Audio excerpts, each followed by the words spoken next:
సినిమాలంటే మనోళ్ళకి బాగా ఇష్టం. ఎంత పెద్ద స్టార్ సినిమా అనే కాదు, ఎంత కొత్తగా ఉంది కథ అని. మరి కొత్తగా వచ్చిన అడ్వర్టైజ్‌మెంట్‌లో నటించే వాళ్ళైనా, షార్ట్ ఫిల్మ్స్‌లో హీరో, హీరోయిన్‌లైనా కథ బావుంటే వాళ్ళకి 100కి 100 ఏసేస్తారు. లేదు బాగోలేదంటే ఎవ్వరైనా సరే స్టార్‌లు, సూపర్ స్టార్‌లు, మెగా స్టార్‌లయినా సరే కథ నచ్చకపోతే వాళ్ళకి పాస్ మార్కులు కూడా పడవు. ఇప్పుడు అలాగే మళ్ళీ జరిగింది. 'మహేష్ బాబు వర్సెస్ తేజ సజ్జా' ఇక్కడ జరిగింది మహేష్‌కి, తేజకి కాదు. 'గుంటూరు కారం వర్సెస్ హనుమాన్' ఇది మ్యాటర్. సో, ఈ 2 సినిమాలకి సంబంధించి వార్ ఎప్పటినుంచో థియేటర్స్‌కి సంబంధించి జరుగుతోంది.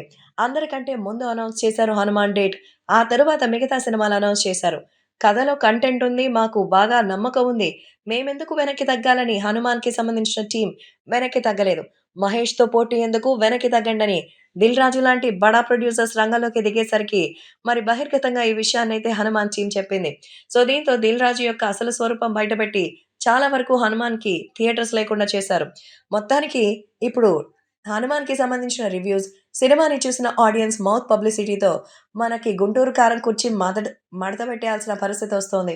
సో, ఏది ఏమైనా 'గుంటూరు కారం' సినిమాని ముందు నుంచి కూడా ఓవర్ హైప్ పెంచుతూనే వచ్చారు నాగవంశి. ఎలా హైప్ పెంచుతారో మనకు తెలిసిందే. రాజమౌళి నంబర్ల దగ్గరికెళ్తే పదే పదే నొక్కి చెప్పాడు కానీ, రెండే రోజు థియేటర్లు ఖాళీగా ఉంది. అర్ధరాత్రి షోలు వేస్తే కూడా జనాలు నిండలేదు. అలా 'గుంటూరు కారం' పరిస్థితి దారుణంగా ఉంది. సంక్రాంతొచ్చింది కాబట్టే ఈ మాత్రమైనా వసూళ్లు ఉన్నాయి. లేదంటే జెండా ఎత్తేసే పరిస్థితే. 'గుంటూరు కారం' సినిమాకి bad reviews, bad mouth talk వచ్చింది. జనాలసలు అటువైపు వెళ్ళడం లేదు. బుక్ మై షో చూస్తేనే అర్థమవుతోంది. 'గుంటూరు కారం' డిమాండ్ లేకపోయినా థియేటర్స్ ఉన్నాయి. నైజాంలో 'గుంటూరు కారం'కే థియేటర్స్ ఇచ్చారు. ఇప్పుడు ఆ సినిమాలు జనాలు చూడాలని కూడా అనుకోవడం లేదు. అయితే 'హనుమాన్' సినిమాకి అక్కడ 20% స్క్రీన్స్ పెరిగింది. 'హనుమాన్' సినిమాని ముందు నుంచి కూడా నైజాం ఏరియాలో అడుగు పెట్టనివ్వలేదు.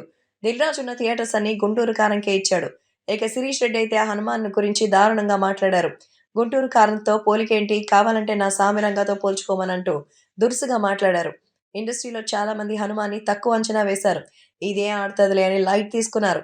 చివరికి రిజల్ట్ చూస్తే టాలీవుడ్ తలెత్తుకునేలా చేసింది 'హనుమాన్'.